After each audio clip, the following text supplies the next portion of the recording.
Come on, man. This man. Now you know he did. This man. I'm sorry. I gotta roast him. I gotta roast him. Because this shit has gone too far. I'm not getting saved by no nigga. I'm not getting saved by no nigga that looks like this. I'm sorry. I'm not getting saved by no nigga that looks like this. He probably cross-eyed. Who knows? Like, dude, nigga, I'm not getting saved by no crimson fist. Nigga, the only thing that you fisting is yourself. Come on, bro. Could never go wrong, right? Well, that's where we find today's hero. A once anonymous vigilante, warding off evildoers along the streets of Seattle, even if it meant getting his ass beat to a pulp in the process. I'm here to find out the true story of this masked How you a superhero but you getting your ass beat? How that make sense? Crusader, and uncover what really ended his once seemingly unstoppable reign of justice. This is the story of Phoenix Jones. Dan was calling 911, but help flew in before he finished dialing. From the right, this guy comes dashing in, just wearing this skin-tight, rubber, black and golden suit. Benjamin John Francis Fodor was born right here in Texas on May 25th. No! No! No! He's a Texas nigga?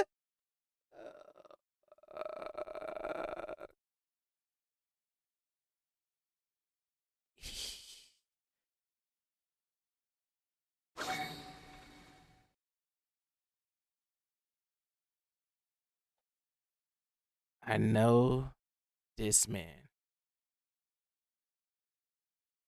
Now you know he did. That's fair enough. Like, why? Like, why Texas, nigga? Like, why? You put in Texas niggas. You making us look bad. Horrible. Why? He ain't from Texas. This is a lie. This is a sham. This is a lie. What is this? What is this? What are you wanting me to check out? He eat bull balls? Why was that hard for me to say that? Bull balls? Okay. All right. All right. Okay. You got it. You got it, bro. You got it. You got it, bro. You got it. You got it, bro. You made your point. You made your point, LB. That was not even called for. That was not even called for. You didn't even have to do that. You didn't even have to do that. You had no reason to do that. Leave that woman alone, bro. You said, but you did. You didn't have to do that. You didn't have to do that. 5th, 1988. Floating between multiple foster homes throughout his childhood, he ultimately found a home for himself in Seattle, Washington, where he'd grow up. Later citing, "When I was a kid, my whole biological family, for some reason or another, decided that I wasn't worth anything. Everything he had." And now I see why. And now I see why. It was secondhand, he claimed, used. There was nothing I could call my own. And as a result, he wanted to make a difference from an early age. Eventually, teaching special needs to autistic children at a local daycare to support his own 2 kids back at home. You see, Ben always looked for an... Damn. That still don't negate the fact that you a trash-ass superhero. opportunity I thought I was to going make to real switch up change because he for the better, teaches which autistic eventually kids. culminated with him breaking up street fights with the 2 million Scoville pepper spray and getting arrested in the process. Early Sunday morning, officers say Jones told them he spotted 2 men fighting, but could not explain why 4 people, including 2 women, got pepper sprayed. Officers also wrote there have been increased reports of people being pepper sprayed by Jones.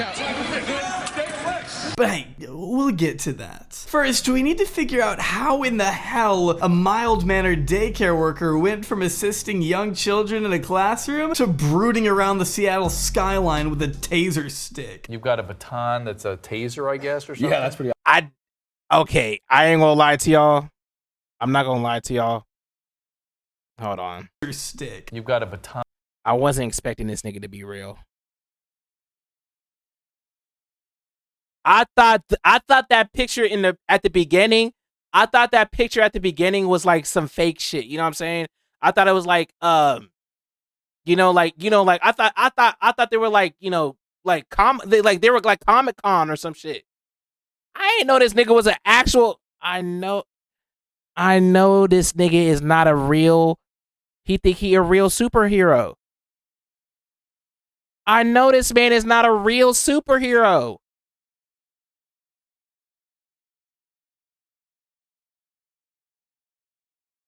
Once again, y'all, I must remind you, I have the ability to walk across the street in 5.6 seconds, faster than normal.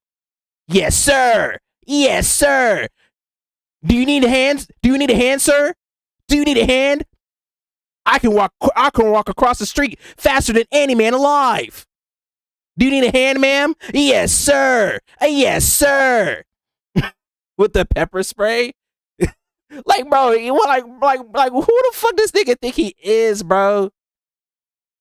I do not want my superhero only line of defense to be as pepper spray. You better at least have some bear mace on you, nigga. Like, what? That's a taser, I guess. And who the fuck is she? Bro, she don't even look. I'm sorry, ma'am. I understand. Look, ma'am, I am sorry. But you not saving nobody. I'm sorry. Yeah, that's pretty awesome. That is pretty awesome.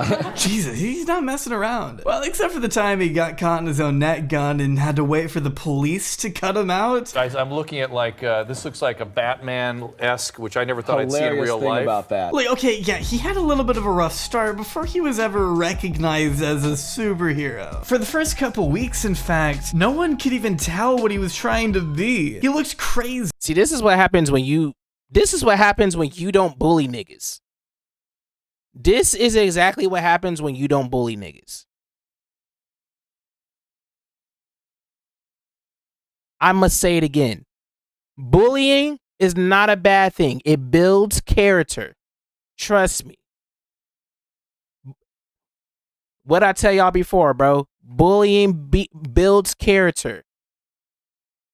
So when y'all go back to school after the summer's over, find the most weakest kid that you can find and bully that nigga. But tell him, though, this is the kicker. See, this is what people don't tell you. Bully that nigga, but tell him, but it's for your own good. And I guarantee you he's going to thank you for the rest of your life. You say you're still in school? How, nigga? It's summer. Well, if you're still in school, bully the nigga. Tomorrow, when you go back to school, bully the first nigga that you see. But then tell him, it's for his own good. It builds character. And guess what? He's going to thank you for that. You got 2 more weeks? Golly. That sucks for y'all, bro. Sheesh. Crawling down fire escapes and chasing after criminals in a tearaway tuxedo, quickly learning from his mistakes and investing in a $10,000 super suit. I mean, whatever it takes to not look like he just stumbled out of a Spirit Halloween store, I guess. Naturally, though, you'd expect anyone with a title so prestigious to have some kind of impressive athletic background, and well, Ben Fodor was no exception. The brothers Fodor are fighting each other. Carlos is here. Ben, aka Phoenix Jones, is here. Since childhood, Ben and his adopted brother Karos have taken a liking to mixed martial arts, and were both determined to pursue their own MMA careers professionally. It wasn't until 2006 that Ben officially began his amateur fighting journey, boasting a pretty impressive record of 15 wins and just 2 losses over the course of 4 years. Okay.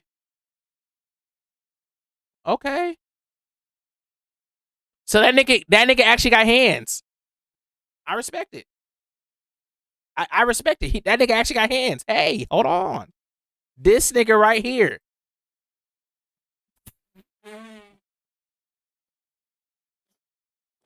I'm sorry. I couldn't give a damn if this nigga got hands or not. He does not look menacing at all. What is hands gonna do with a nigga when he got a gun pointed to your face?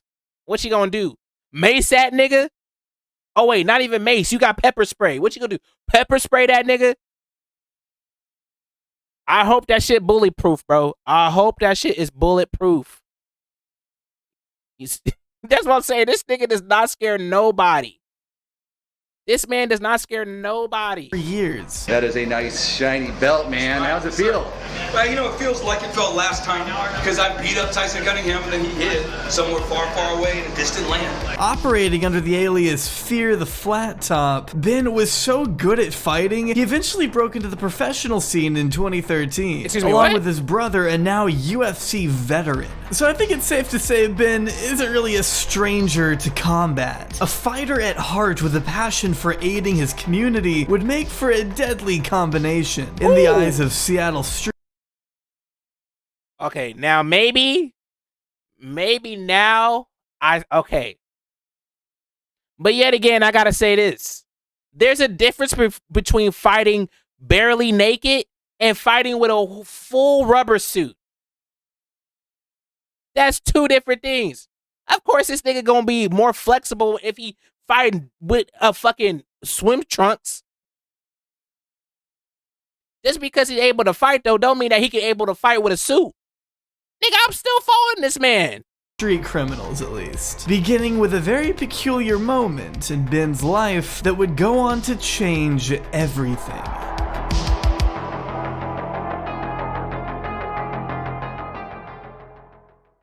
Ben Fodor, a mild-mannered local resident, is returning to his car with his young son in tow.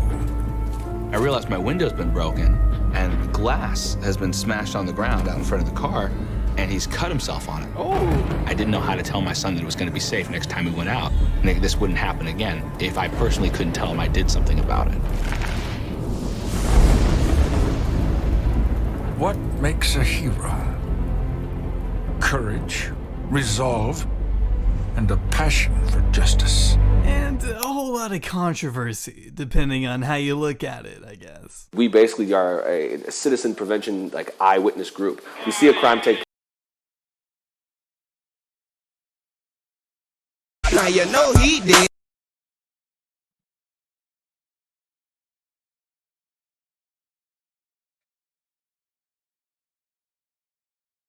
This man's backstory is literally him seeing his son get his leg cut by a bunch of glass. And then he decides, yeah, now it's time. Now it's time to become a superhero.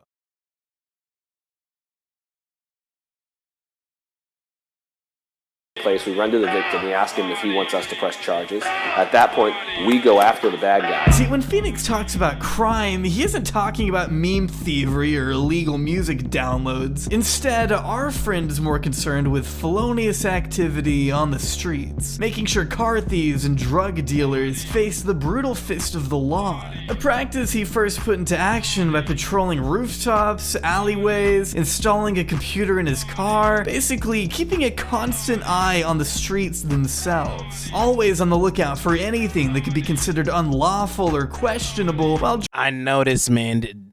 Oh my God. I can't do this, y'all. I honestly can't do this. I honestly can't do this. I honestly can't do this. I can't do this. This man has a whole Captain America shield. Are you serious? He said, not the shield. Why? He was the first black Cap? No. No, he wasn't. Disney does not consent to this. Disney does not consent to this. He does not have a Disney Plus show. He does not have a Disney Plus show. Nobody is.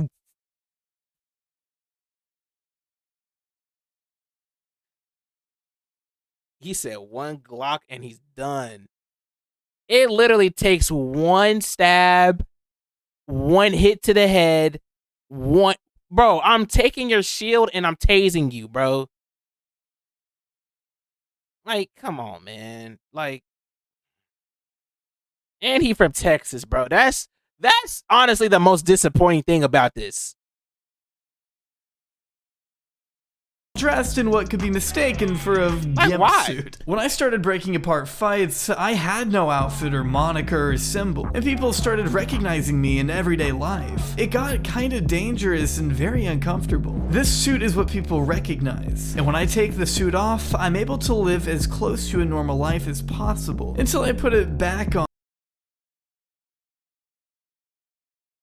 You first of all already fucked up because niggas. Never mind. I'm not even gonna get in depth with it. And I'm ready to defend the people of Seattle. No one's going to talk about what I did if I'm just beating people up and hiding in a bush. No one's going to get it. 10 years from now, when I'm gone, it's over. And I decided I'm going to inspire everyone to step up to crime when they see it. And that's going to be my legacy. Ben not only wanted to make a difference, he wanted to be remembered for the differences he made. He wanted to inspire and encourage others through the spectacle of his outrageous character. Superheroes or a super problem? Some call them vigilantes. Seriously, has nothing to do with it. Why are you wearing that costume? As you can imagine, the media couldn't get enough of Phoenix Jones. I mean, after all, an actual real-life superhero watching over the Rain City? Now that's ratings, baby. The more Phoenix interfered in crime, the more he became a household name, at least within the confines of Seattle. By 2011, he'd become a full-fledged comic book hero without even realizing it. I mean, how conscious were you that you were becoming a comic book character? Like, how conscious was that decision? Not super conscious of it, actually. It happened so slowly. You think of it in stages, and then when you get to the end, you go, oh my God, I didn't realize how I got here. CBS united Jones with a man whose car he saved from being robbed.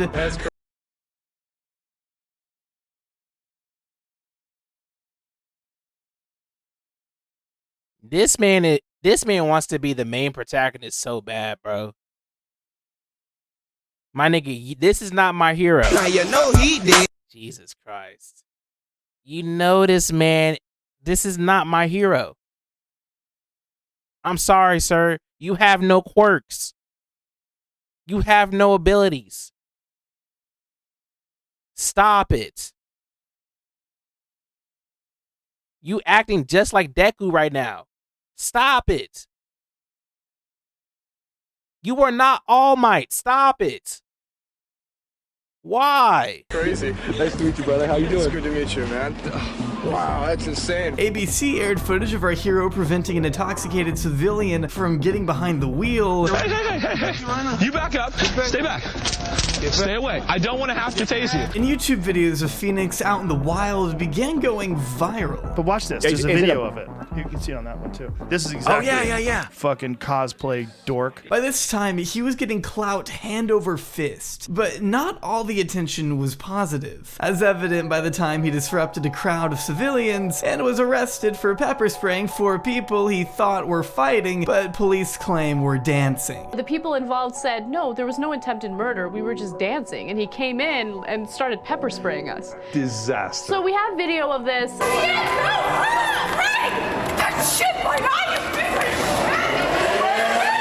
Damn, get his ass, Queen. Well, wait a minute, you know, that girl was hitting you over the head with the shoe while you just ran around.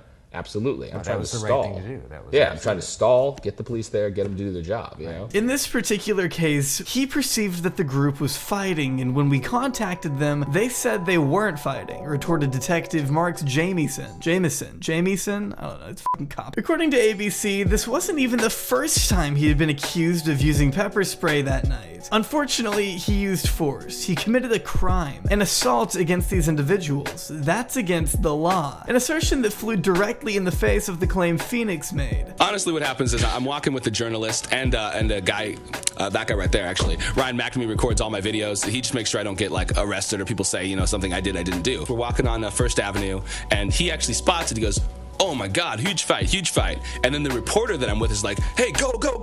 So I'm like, I'm in. And they knock this guy over and they kick him in the face and they start punching him. I pull out the pepper spray and I pepper spray the guy who's kicking him.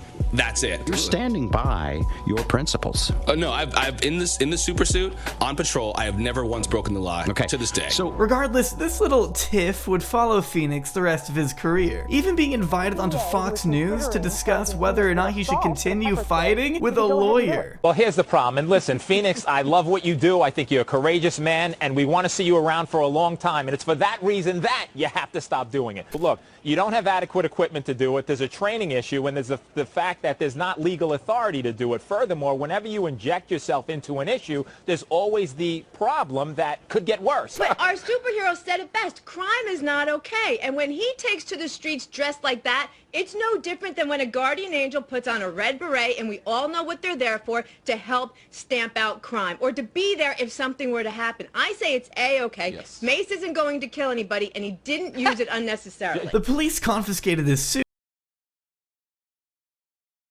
Okay. I mean, if that's the case, then go to Chicago then. Go to Chicago. Go be a superhero over there. Go to New York. In the boroughs. Where crime is, you know what I mean? Go over there. Help them out over there. Pretty sure Seattle will be fine, you know what I mean? Where the superheroes at in those states, you know what I mean? In those cities.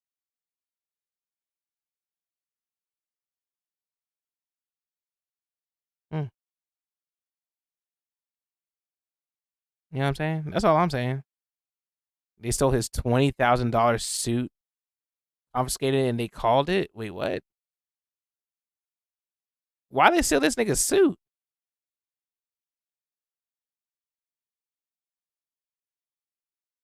And pressured Jones to come forward. Revealing his true identity to the public, though, meant putting his 2- and 4-year-old sons at jeopardy, as well as his regular job at the daycare. He knew this would bring a new sense of vulnerability into his life, and was torn between continuing his nightly pursuit as a real-life Batman and keeping his individual persona intact by hanging up the mask for good. The day after his arrest, though, Phoenix had made his decision, with a move that shocked the world. At this point, in light of a few things that have happened, there's a few things that I would personally like to do.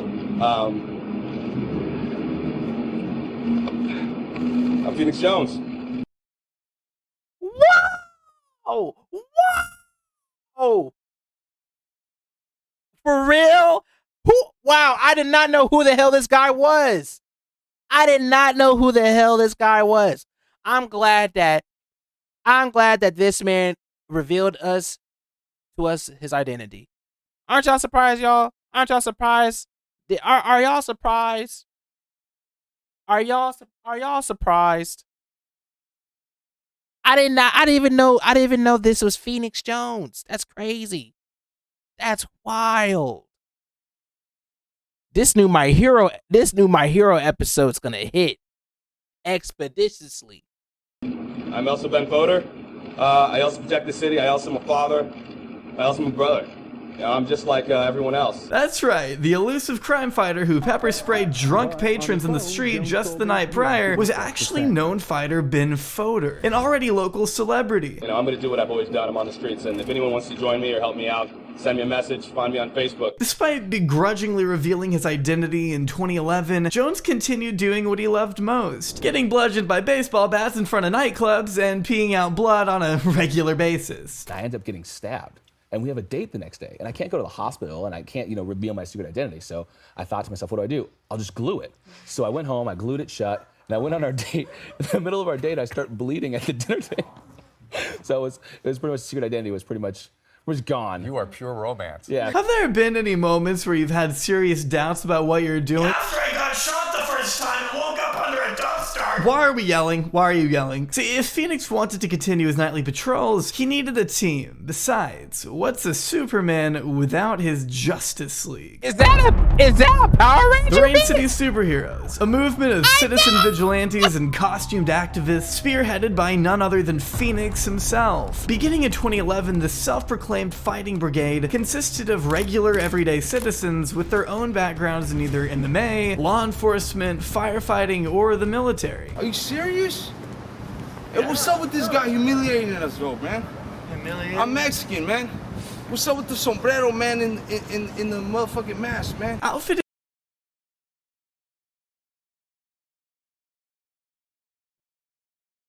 I'm Mexican, man. What's up with the sombrero man in the motherfucking mask? What are you talking about, man? What are you talking about? Look. Juan, is that your name? Calm down, sir. I only appreciate the culture. I'm here to save you. I'm here to save you. I can't save civilians if I cannot relate, you know? I want to be immersed in the culture. I'm one of you. I promise, sir. I promise. I'm here. Look at me. Look at me. How do you say it? How do you say it? Mida. Look, I'm here to connect with the civilians. I love you, sir. You look like a nice man. I'm pretty sure you serve some nice tacos. I'm pretty sure that you look. Fuck. Shit. Gotta go. like, bro, who is this? Who is this? Who is this?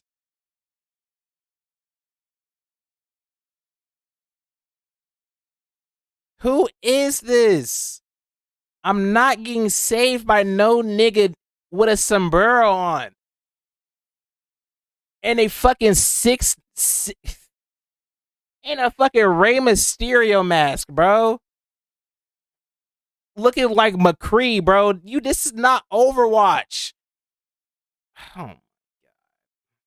Outfitted in the finest protective gear, members like Red Dragon brought his Bakken along regular patrols. Actually, for the most part, I haven't even had to even pull this off of my belt. While Purple Rain, Phoenix's public girlfriend and later wife, focused most of her efforts on aiding victims of domestic violence. Well, I chose purple because that's the color that is most represented by domestic violence campaigns and... Domestic violence got a color?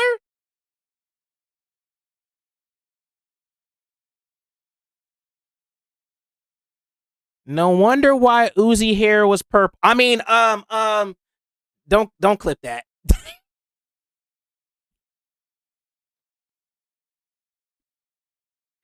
I didn't say nothing, bro. I didn't say nothing, bro. I did not say nothing at all, bro. I did not say nothing at all. I promise. I did not say anything at all. That's crazy. Purple hair. Purple represents domestic violence. Who would have known? Shout out to whatever her name is. I literally forgot her name.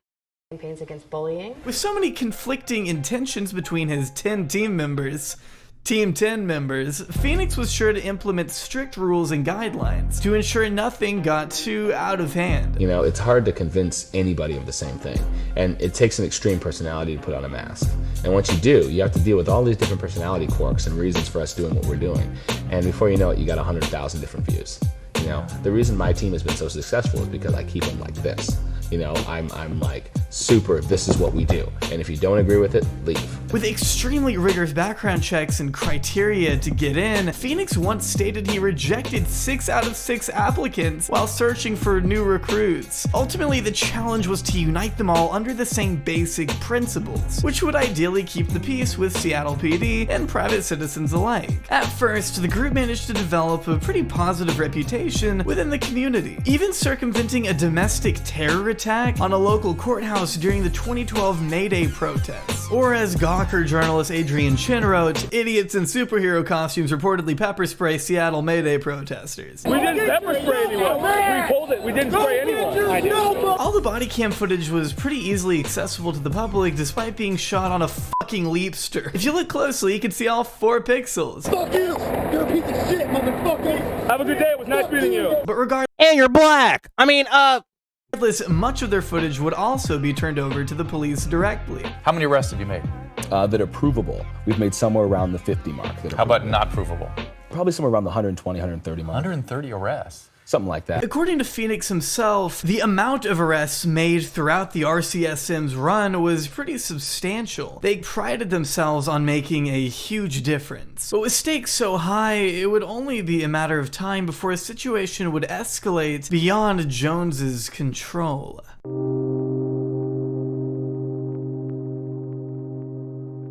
This is Nicole Westbrook, a 21-year-old woman who moved from New Mexico to Seattle in March of 2012, with nothing more than a backpack, 2 suitcases, and her boyfriend of 3 years. The two were celebrating his first paycheck together on the night of April 22nd, when she was tragically shot and killed in Pioneer Square. Gunshots, gunshots, gunshots! After hearing shots ring out amongst the crowd of patrons, Phoenix took off after a figure carrying a backpack and a gun, who he suspected was the shooter. The guy's down. Do we have a guy down? The guy's backpack down the streets. Come on.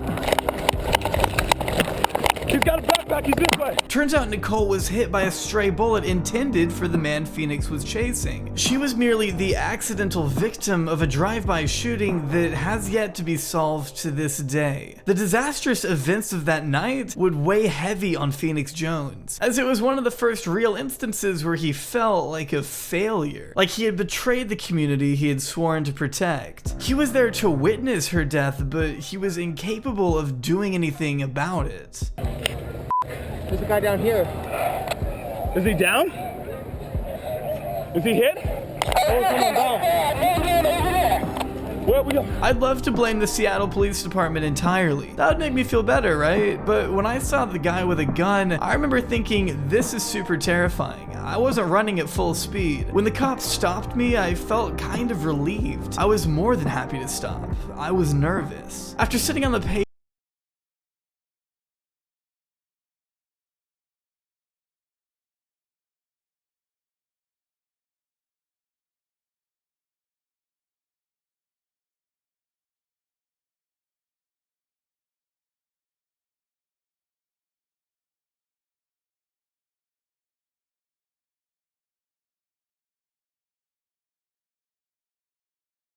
Wow. Wow.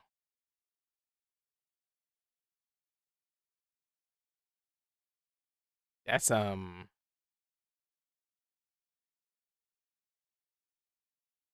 quite interesting.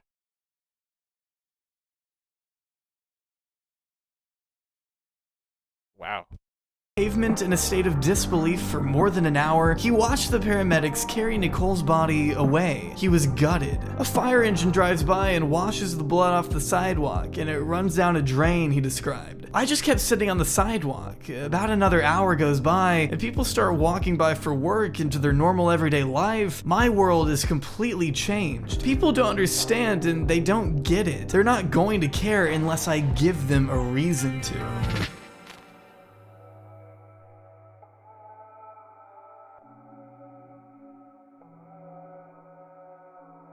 The incident has not only rippled through the lives of Nicole's loved ones, but even Phoenix, as he has always felt he could have done more to bring the young girl justice. The events of that night were detailed in a journal he ended up submitting to a comic book producer. The story was then included in a 2015 comic about Jones's life, a choice that was ruled fairly controversial in the eyes of critics. It led many to lambast Jones for attempting to profit off an innocent woman's death. It's pretty graphic. You see her lying in a pool of her own blood, you see her crying, she's holding the wound in her neck, stated one critic. That is understandably shocking, especially to people close to her. The comic was released at Comic-Con, and readers were understandably taken aback when they realized the depicted murder was actually real. You know, they didn't like it and thought it was too real. And I said, well, if you want to read a fake comic book, get a Batman comic book. And yet at the same time, a comic book like this opens you up to the criticism that you might be profiting off of the death of someone. How do you respond to that?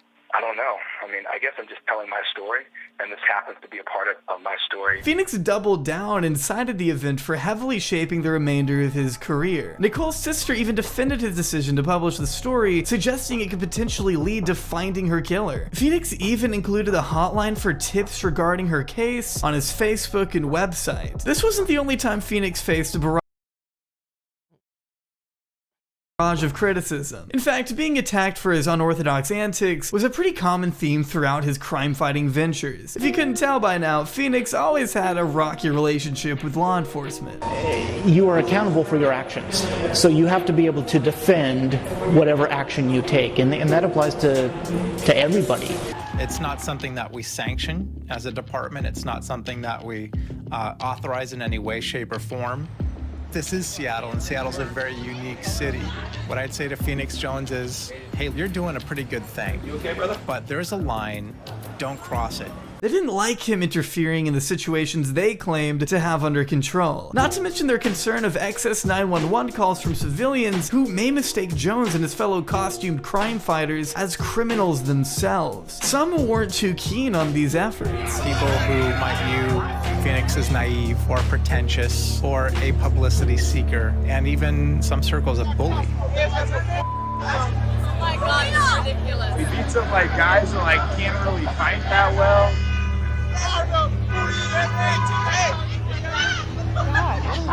But after so long, he had gotten kind of... I low-key kind of feel kind of bad now. I ain't gonna even lie to y'all. I low-key kind of feel kind of bad now. Oh, damn. I was just shocked and confused because I'm just like, bro, this whole thing just went left real quickly. Damn. I ain't gonna lie to y'all. I kind of feel kind of bad. For real, everybody roasted the fuck out of this man. Jesus. I mean, they probably drunk though, so you know what I mean. You see a black man in a costume looking kind of, you know what I mean. You're thinking one or two things. Either he's about to rob me or, you know, Comic-Con is coming up. You know what I mean? It's one of the two, bro. It's like, you know what I'm saying? Like, I don't know, man. I feel kind of bad. I ain't gonna lie to y'all.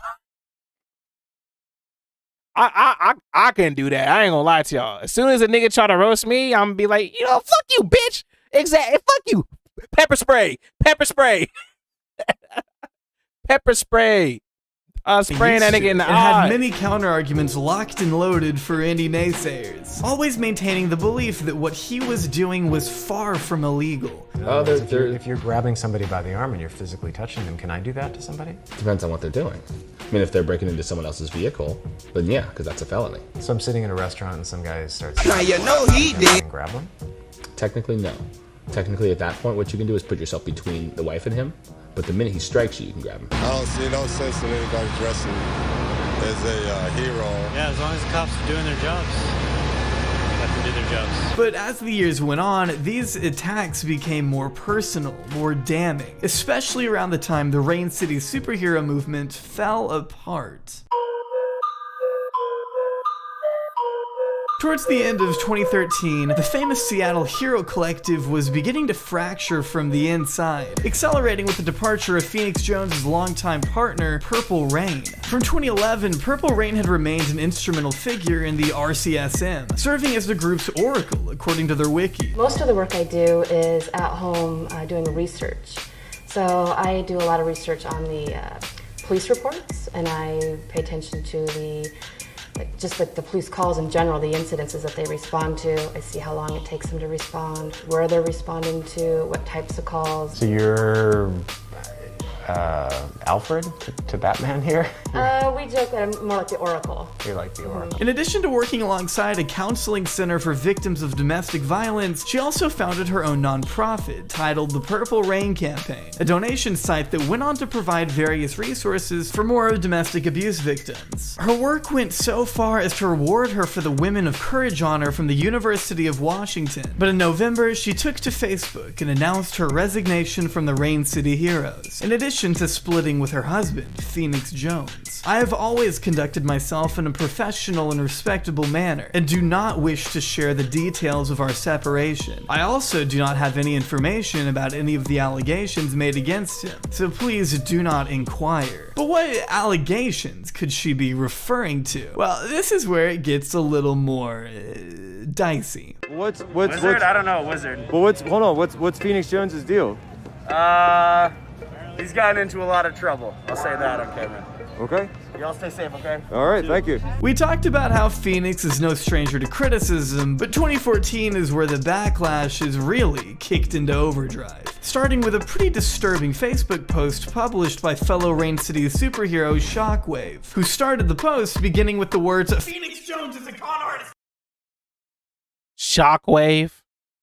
Let me stop. Which is pretty bold, I guess. The entire post is extremely wordy and littered with typos, but the gist is that Phoenix stole Shockwave's GoPro back in 2011, only to return a dysfunctional one years later. He also said Phoenix failed to provide a variety of substantial resources, never delivering on bulletproof vests they paid for, and failing to show the appropriate documentation for the insurance he promised his team. No policy. He promised these niggas insurance? Now, are you really gonna trust a nigga with a $200 suit and some pepper spray? Are you gonna trust a nigga like that for him to ensure you that you're gonna get some insurance from doing this? When y'all already know that this is technically illegal. You thought you were gonna get some insurance? No statements, no receipts, no documentation ever showed any medical insurance existed, according to the post. Shockwave alleged a tendency to show up an hour late to patrols, and how Phoenix would abandon his team without warning. Pretty tough allegations against the guy who claimed the title of leader. But perhaps the most damning arguments had to do with the individuals Phoenix deemed criminals. As outlined in the same Facebook post, Shockwave described most of Jones's victims as just drunk patrons stumbling around the streets. These are normal citizens out to have fun, get drunk, make a few poor choices, but are generally good people. Yes, from time to time, Phoenix Jones finds a fight, or maybe an actual crime, but these are mostly just impaired people. Case in point, Phoenix Jones' a Mutual Combat video. Shockwave was making an allusion to an old viral video of Jones from 2012, one that depicted the masked crime fighter agreeing to mutual combat with a drunk man. Alright guys, nobody intervening?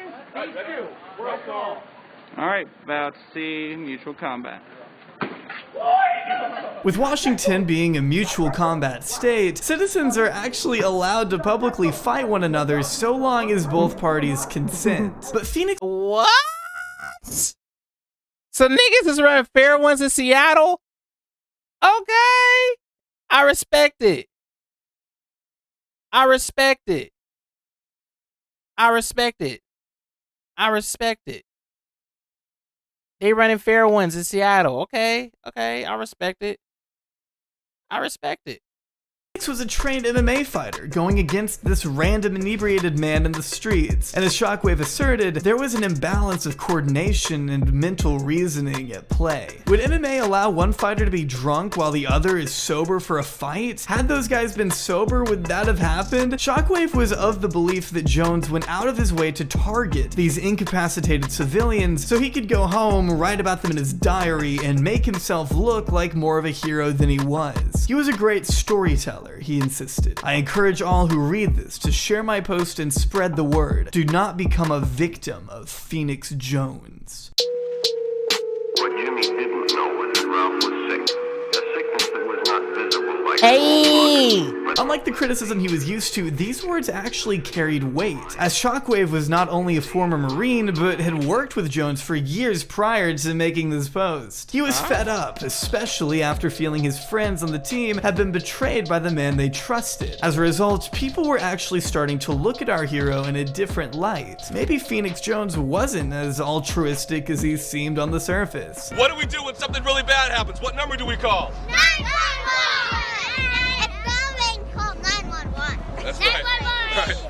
See you guys later. After some tense meetings and further accusations that Phoenix stole another hero's helmet, it was announced on May 29th, 2014 that the group would be ceasing all further operations and breaking up for good. Phoenix defended his decision by claiming the group was no longer well organized, and even accused some members of possessing illegal weapons. With the impulsivity of Phoenix Jones's actions paired with his strict guidelines for those working under his supervision, I'm afraid it was only a matter matter of time before this kind of division happened. As Purple Rain and others went on to continue their efforts solo, Phoenix was looking for a fresh start and opted to use his mounting street cred to promote a professional MMA career, at least on the side of his usual hero work. He wasn't ending everything just yet, but this was indicative of a changing tide within Phoenix. Oh yeah, yeah. How exactly? Wait, the amazing adventures of real life superheroes and the less than amazing adventures of some other guys in outfits. Did you read the whole title?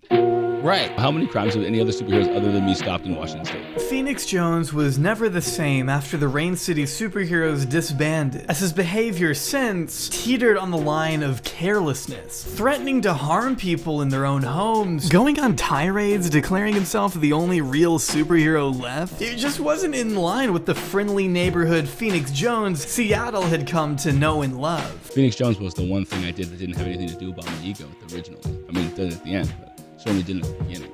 You know, it was the one thing I did where my ego was not involved. It was completely hidden. It was fun to watch the newspaper clippings and sit there and not say anything, you know? I guess last night I hit on one of his girlfriends that he didn't like, and he started slandering me all over Facebook, and then he came here threatening me, said he was going to beat me and piss on my face, and then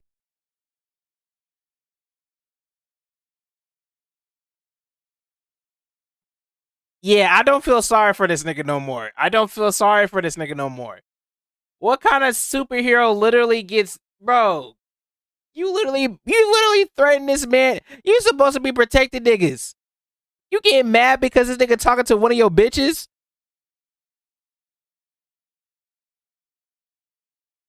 Your ex bitch?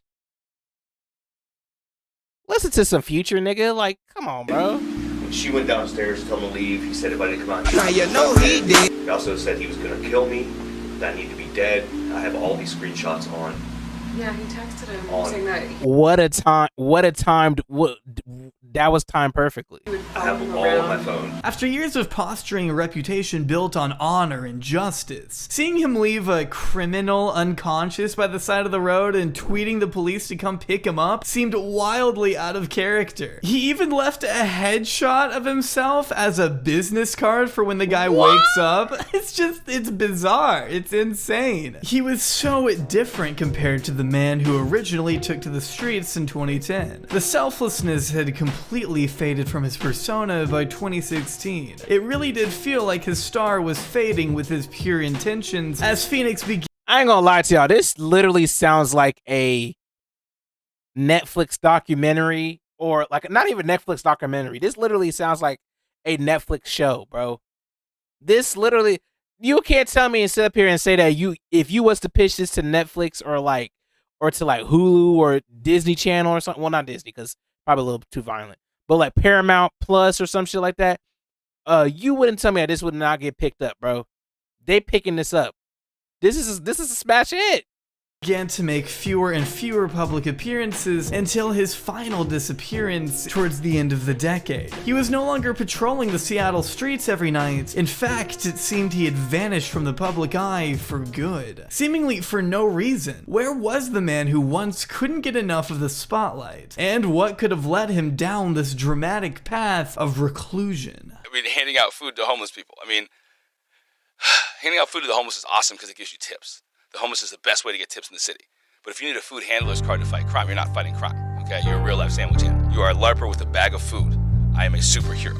Like, you guys don't... It's so frustrating to talk to people because you guys don't get it. The name Ben Fodor hadn't been uttered for years by the time it cropped back up in headlines at the beginning of 2020. It appeared Phoenix Jones had been the target of an undercover drug bust, beginning with two confidential witnesses who approached Seattle PD with a tip that the former crime fighter had been dealing drugs for quite some time. In fact... So y'all weren't lying about that. That's actually crazy. That's actually crazy. I thought y'all were lying. I should trust y'all more. This nigga sit up there from Phoenix Jones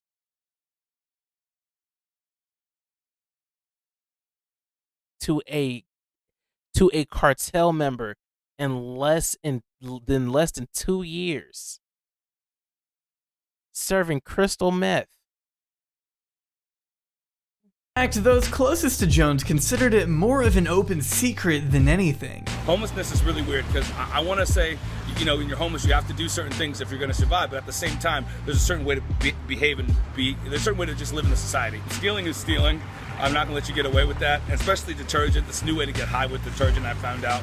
But the hero who, if you're homeless, just buy a house. Who once busted homeless people for doing drugs on the street was caught dealing them himself, making Phoenix Jones the biggest perpetrator to fund an anti-drug.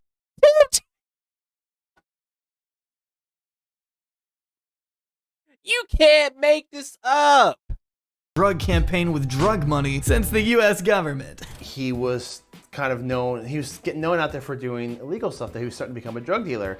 And, you know, the little kid in me was like, no, don't tell me that. I don't want to hear that. I was kind of in denial. And then this bombshell dropped, that the article came out that he was arrested. And I was just, and my little kid inside me just went, ah, got crushed. Being arrested on January 9th along with his girlfriend, Jones was charged with 2 counts of drug violation over possession of Molly and cocaine. The undercover sting went as follows. An agent by the name of Mike paid Jones a total of $200 for 7 grams of MDMA at a local store. Hey, at least he got his at least he made his invest in return back on his suit though. Starbucks. The entire encounter was monitored by additional agents watching from outside and was further traced via messages sent between the 2 parties. Not even a week later, Mike attempted to buy from Jones again, this time sending $500 to his Venmo in hopes of purchasing more ecstasy. After Jones stood them up, another fake alias was created, Laura, who attempted to buy $225 worth of cocaine. This time they stroked his ego a bit. Laura played into the hall, "Oh my god, you're famous." That's why you don't trust no hoe. You know that. Come on, Phoenix. You should have known that. You should have learned that from your first ex-wife. Idiots. Now look at you behind bars because of a woman. A fake woman. You should be on To Catch a Predator. Superhero thing, and managed to acquire a meetup with our man. Phoenix Jones was then taken into custody at Seattle's Soto neighborhood shortly before 11 p.m. And with that, the internet had a field day. Why be a superhero when I can be a super villain and get paid? Because that's what was happening. He said, well, you know, doing this dumb shit ain't earning me no money. Yeah, exactly. I ain't getting paid for this. Now, if I rob a bitch, hey, that's profit.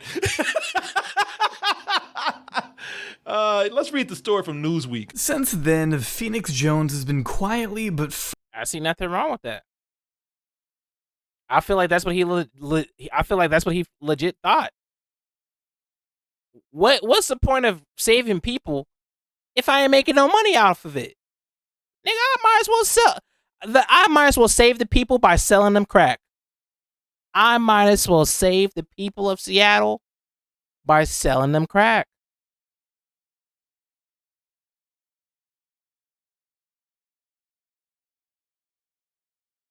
That's the same thing. Never mind, I'm not going to even say it.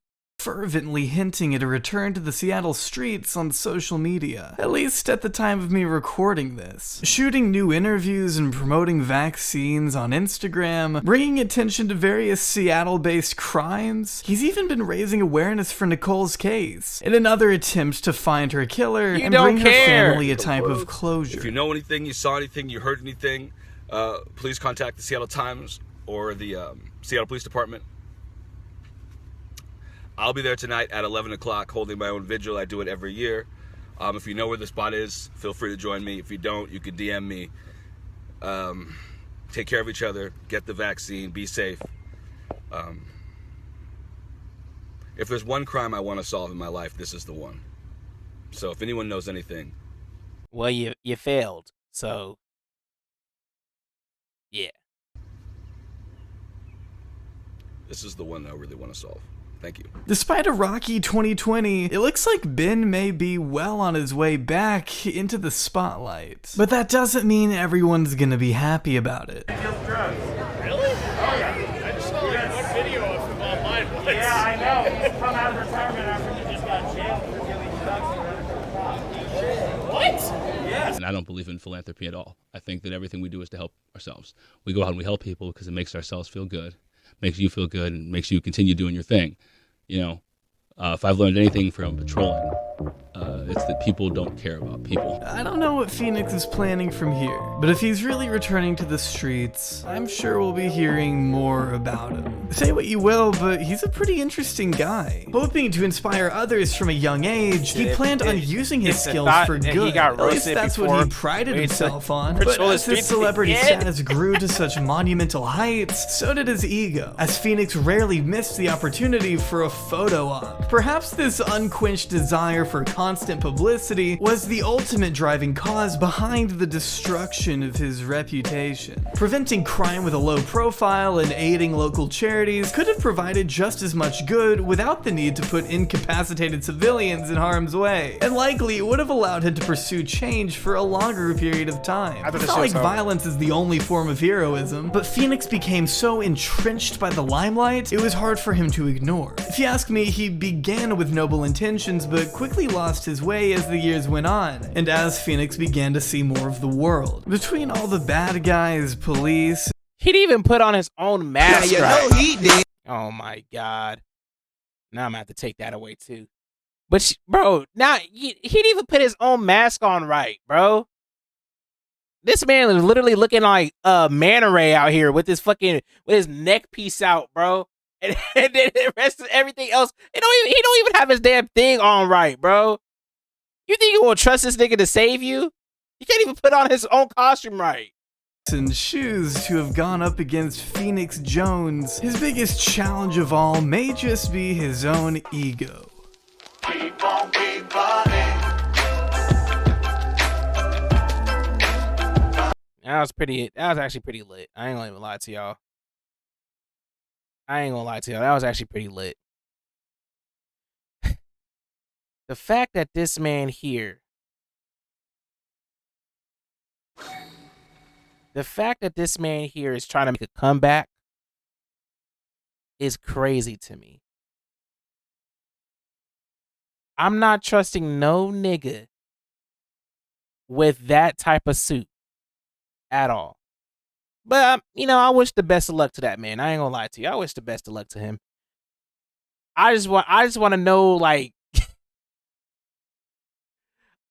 the fact that this was real is, I'm just shocked. The reason why I wasn't really talking that much to it, because I was just shocked. I was just shocked that this was actually real. We had actual Avengers. And they didn't save a single person. These My Hero fans gotta be stopped. I'm sorry. These My Hero fans gotta be stopped. If you are My Hero fan, don't do this, please. Trust me. You don't have a quirk. Your best bet is just to sell drugs. Just like that nigga Mike. Let me find out Mike's actually a vigilante, bro. Oh my God, bro. That was wild. That was absolutely wild.